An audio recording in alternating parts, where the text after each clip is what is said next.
Kali ini kita mau ngobrolin soal paradoks atau mungkin lebih pas dibilang ironi ya dalam sistem birokrasi kita di Indonesia. Pernah kepikiran nggak? Kenapa ada semacam sistem kasta yang nggak kelihatan gitu?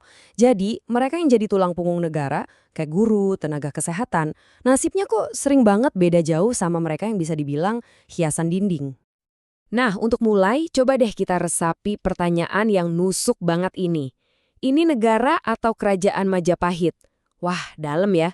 Pertanyaan ini tuh kayak nyindir, kok bisa di birokrasi modern kita masih ada bau-bau feodalisme, masih ada kasta-kasta gitu. Analogi ini jujur ngena banget. Coba bayangin, di satu sisi kita punya tulang punggung. Siapa mereka? Ya para guru, para tenaga medis yang vital banget buat bangsa ini. Terus di sisi lain ada hiasan dinding. Nah ini nih para pejabat, staf-staf di instansi yang sering kita sebut basah. Kesejahteraan mereka seringkali jauh banget di atas. Jadi pertanyaannya sekarang, apa sih sebenarnya akar masalah dari sistem kasta ini? Kenapa justru para abdi negara yang paling esensial, yang paling penting, malah menghadapi jurang kesejahteraan yang dalam banget? Oke, mari kita bedah bareng-bareng. Ini dia intinya. Ada perbedaan gaji dan jaminan kerja yang bukan cuma gede, tapi jujur aja nggak masuk akal. Coba pikir, guru yang nyiapin masa depan anak-anak kita, tenaga kesehatan yang nyelamatin nyawa, malah sering dapat bayaran yang nggak jelas kapan turunnya, dan jumlahnya lebih rendah. Sekarang, kita coba bongkar mesinnya. Kita lihat lebih dalam, apa sih sebenarnya mekanisme di balik ketimpangan ini? Kok bisa kesenjangan gaji ini kayak udah jadi bagian dari sistem, udah mendarah daging gitu di birokrasi kita? Oke, salah satu biang keladinnya atau mekanisme utamanya itu namanya tukin, singkatan dari tunjangan kinerja. Gampangnya gini, ini tuh bonus. Tapi besarnya bonus ini sangat-sangat bergantung pada di mana kamu kerja. Lebih spesifik lagi, apakah kantor kamu itu dianggap menghasilkan duit buat negara atau enggak? Nah, di sini kita bisa lihat logikanya yang agak aneh. Instansi pemerintah itu seolah-olah dibagi jadi dua kubu. Ada yang namanya pusat pendapatan, kayak Ditjen Pajak atau Bea Cukai, yang dianggap, wah, nilainya tinggi. Terus ada pusat biaya. Siapa mereka? Ya sekolah, puskesmas, klinik, yang tugasnya melayani masyarakat, tapi malah dianggap sebagai beban anggaran. Ironis kan? Nah, imbasnya apa? Karena guru dan tenaga kesehatan ini seringnya kan di bawah naungan Pemda, nasib mereka jadi bergantung banget sama seberapa kaya daerahnya. Kesejahteraan mereka itu diikat sama APBD, anggaran pendapatan dan belanja daerah, yang kita tahu sendiri seringkali terbatas dan ya nggak bisa ditebak. Oke, sekarang kita geser ke contoh yang lebih baru. Ada sebuah kebijakan yang anomali banget, dan ini makin nunjukin betapa janggalnya cara sistem ini nentuin prioritas. Coba deh lihat kontradiksi yang bikin garuk-garuk kepala ini. Guru honorer yang udah ngabdi puluhan tahun, akhirnya diangkat jadi PPPK. Itu loh pegawai pemerintah dengan perjanjian kerja, tapi statusnya cuma paruh waktu.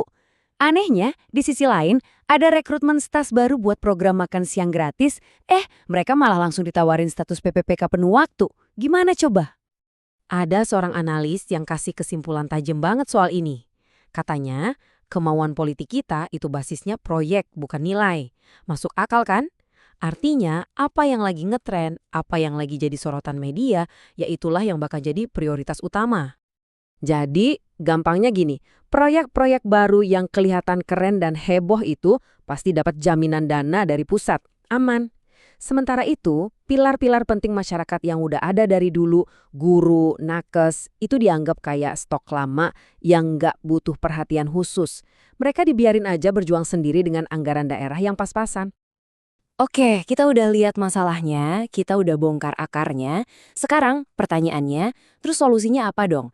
Gimana caranya biar sistem ini bisa lebih adil? Nah, para ahli ternyata udah punya usulan. Ada reformasi 2 langkah yang jelas banget buat benerin masalah ini. Yang pertama, sentralisasi status kepegawaian. Jadi guru dan nakes ditarik ke pusat. Yang kedua, terapkan sistem gaji tunggal atau single salary system biar adil. Langkah pertama, sentralisasi. Maksudnya apa? Ini tuh soal pengakuan.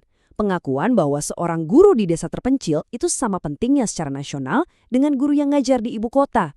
Kalau ditarik ke pusat, gaji dan tunjangan mereka langsung dari APBN. Sama kayak hakim atau jaksa, kan mereka pegawai pusat juga. Jadi standar kesejahteraannya sama di seluruh Indonesia. Dan profesi ini benar-benar diangkat jadi prioritas nasional, bukan lagi cuma jadi urusan Pemda.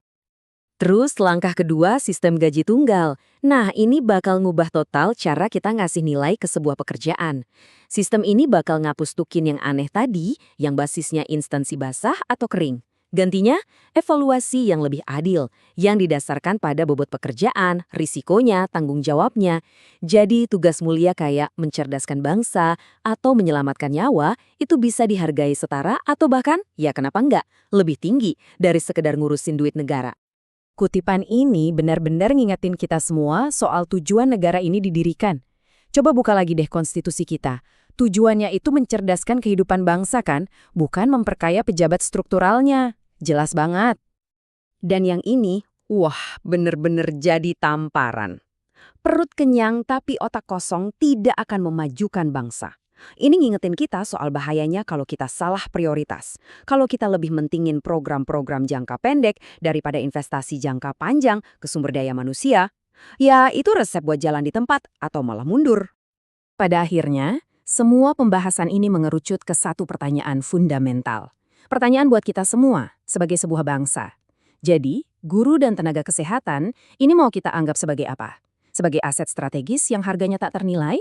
Atau sekadar beban anggaran? Jawaban kita atas pertanyaan ini, sadar atau enggak, bakal nentuin nasib dan arah bangsa Indonesia ke depan.